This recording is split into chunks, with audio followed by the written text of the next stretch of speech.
Alice's Adventures in Wonderland by Lewis Carroll. Chapter 6. Pig and Pepper. Hello, this is Natasha, and I'm dropping by with the latest chapter of Alice in Wonderland. Now, I'm really looking forward to this one because we're about to meet the Duchess and the Cheshire Cat. For a minute or two she stood looking at the house and wondering what to do next, when suddenly a footman in livery came running out of the wood. She considered him to be a footman because he was in livery. Otherwise, judging by his face only, she would have called him a fish. And he rapped loudly at the door with his knuckles. It was opened by another footman in livery, with a round face and large eyes like a frog. And both footmen, Alice noticed, had powdered hair that curled all over their heads. She felt very curious to know what it was all about, and crept a little way out of the wood to listen. The fish footman began by producing from under his arm a great letter, nearly as large as himself, and this he handed over to the other, saying in a solemn tone, "For the Duchess, an invitation from the Queen to play croquet." The frog footman repeated in the same solemn tone, only changing the order of the words a little. "From the Queen, an invitation for the Duchess to play croquet." They both bowed low, and their curls got entangled together. Alice laughed so much at this that she had to run back into the wood for fear of their hearing her, and when she peeped out, the fish footman was gone, and the other was sitting on the ground near the door, staring stupidly up into the sky. Alice went timidly up to the door and knocked. "There's no sort of use in knocking," said the footman. "And that for two reasons. First, because I'm on the same side of the door as you are. Secondly, because they're making such a noise inside, no one could possibly hear you." And certainly there was a most extraordinary noise going on within, a constant howling and sneezing, and every now and then a great crash, as if a dish or kettle had been broken into pieces. "Please then," said Alice, "how am I to get in?" "There might be some sense in you knocking," the footman went on without attending to her, "if we had the door between us. For instance, if you were inside, you might knock, and I could let you out, you know." He was looking up into the sky all the time he was speaking, and this Alice thought decidedly uncivil. "But perhaps he can't help it," she said to herself. "His eyes are so very nearly at the top of his head. But at any rate, he might answer questions." "How am I to get in?" she repeated aloud. "I shall sit here," the footman remarked, "till tomorrow." At this moment the door of the house opened and a large plate came skimming out, straight at the footman's head. It just grazed his nose and broke to pieces against one of the trees behind him. "Oh, next day, maybe," the footman continued in the same tone, exactly as if nothing had happened. "How am I to get in?" said Alice in a louder tone. "Are you to get in at all?" said the footman. "That's the first question, you know." It was, no doubt, only Alice did not like to be told so. "It's really dreadful," she muttered to herself, "the way all creatures argue. It's enough to drive one crazy." The footman seemed to think this a good opportunity for repeating his remark, with variations. "I shall sit here," he said, "on and off, for days and days." "But what am I to do?" said Alice. "Anything you like," said the footman, and began whistling.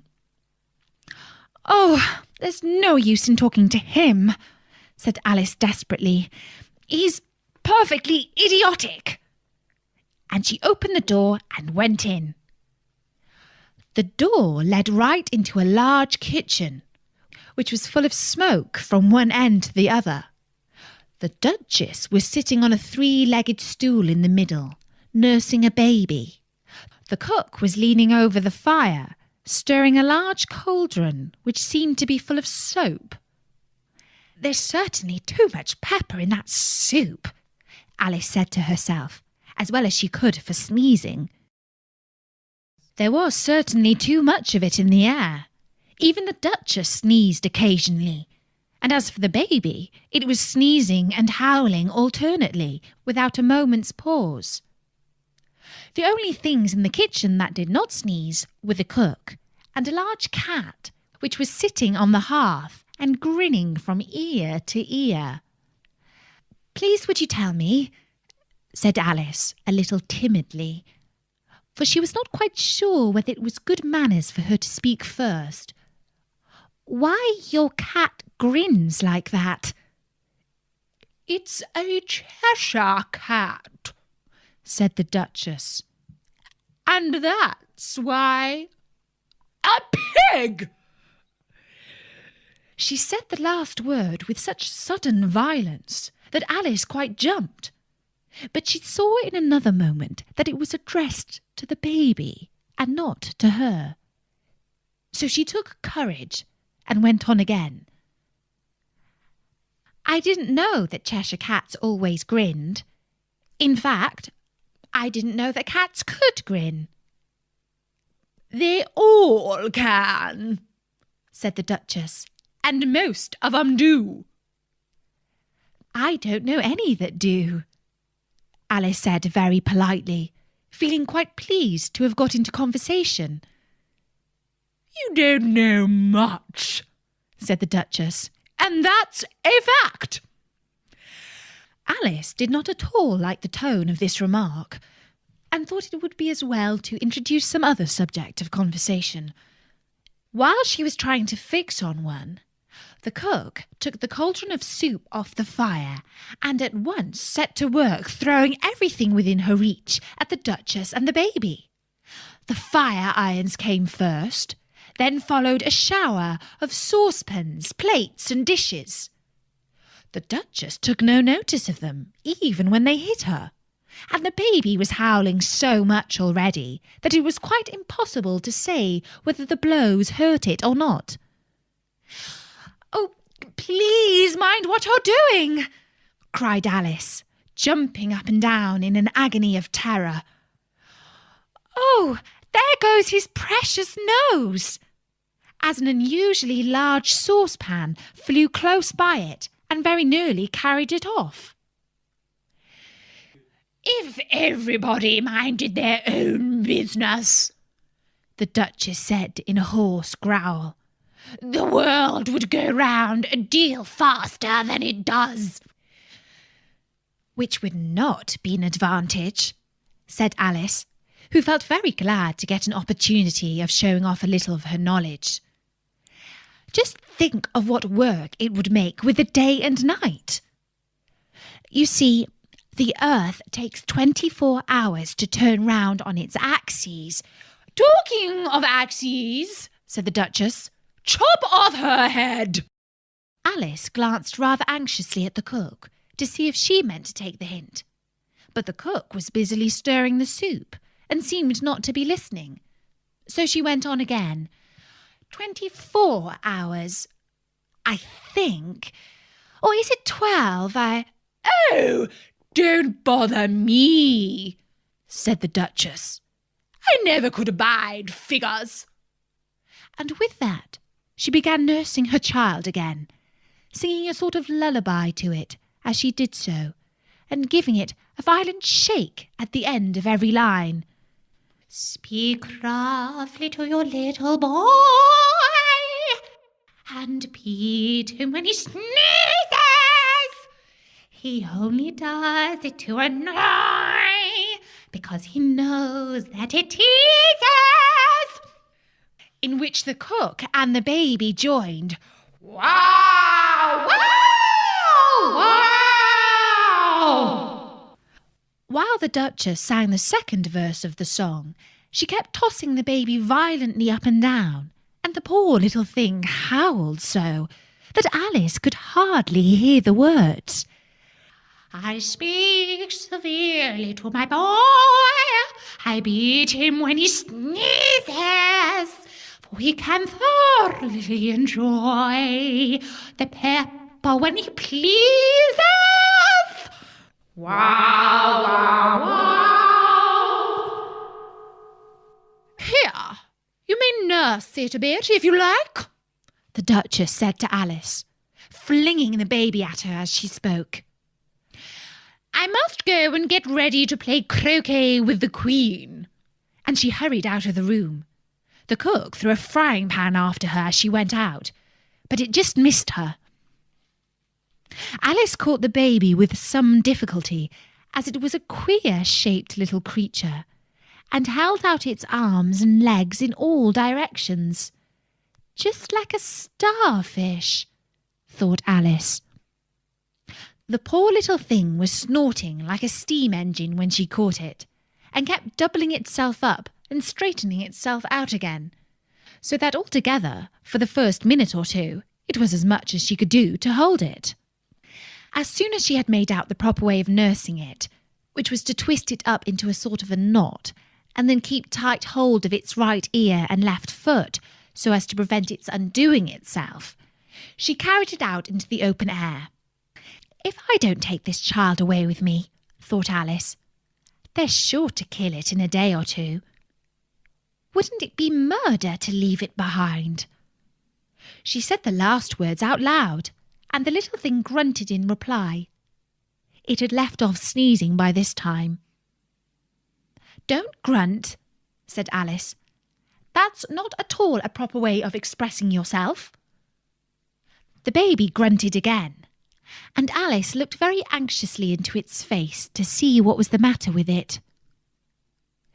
There could be no doubt that it had a very turned-up nose, much more like a snout than a real nose. Also, its eyes were getting extremely small for a baby. Altogether, Alice did not like the look of the thing at all. But perhaps it was only sobbing, she thought, and looked into its eyes again to see if there were any tears. No, there were no tears. If you're going to turn into a pig, my dear, said Alice seriously, I'll have nothing more to do with you. Mind now. The poor little thing sobbed again, or grunted, it was impossible to say, and they went on for some time in silence. So she set the little creature down and felt quite relieved to see it trot away quietly into the wood. If it had grown up, she said to herself, it would have made a dreadfully ugly child. But it makes rather a handsome pig, I think. And she began thinking over other children she knew, who might do very well as pigs, and was just saying to herself, if only one knew the right way to change them, when she was a little startled by seeing the Cheshire Cat sitting on a bough of a tree a few yards off. The cat only grinned when it saw Alice. It looked good-natured, she thought.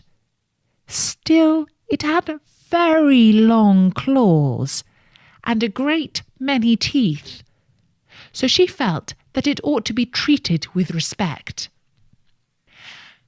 Cheshire Puss, she began, rather timidly, as she did not know at all whether it would like the name. However, it only grinned a little wider. "Come, it's pleased so far," thought Alice, and so she went on. "Would you please tell me which way I ought to go from here?" "That depends a good deal on where you want to get to," said the cat. "I don't much care where," said Alice. "Then it doesn't matter which way you go," said the cat. "So long as I get somewhere," Alice added as an explanation. "Oh, you are sure to do that," said the cat, "if you only walk long enough." Alice felt that this could not be denied, so she tried another question. "What sort of people live about here?" "In that direction," said the cat, waving its right paw around, "lives a hatter, and in that direction," waving the other paw, "lives a March hare. Visit either you like. They're both mad." "But I don't want to go among mad people," Alice remarked. "Oh, you can't help that," said the cat. "We're all mad here. I'm mad. You're mad." "How do you know I'm mad?" said Alice. "You must be," said the cat, "or you wouldn't have come here." Alice didn't think that proved it at all. However, she went on.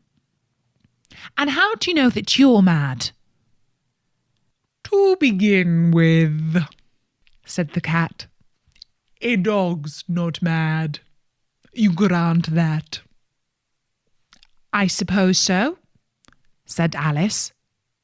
"Well then," the cat went on, "you see, a dog growls when it's angry and wags its tail when it's pleased.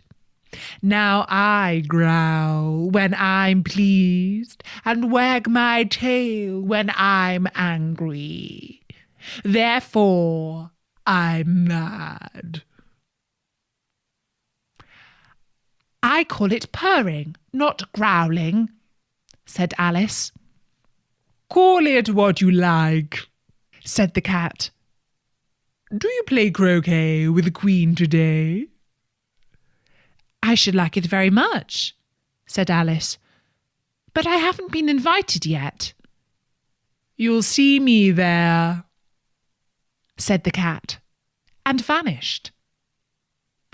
Alice was not much surprised at this. She was getting so used to queer things happening. While she was looking at the place where it had been, it suddenly appeared again. "By the by, what became of the baby?" said the cat.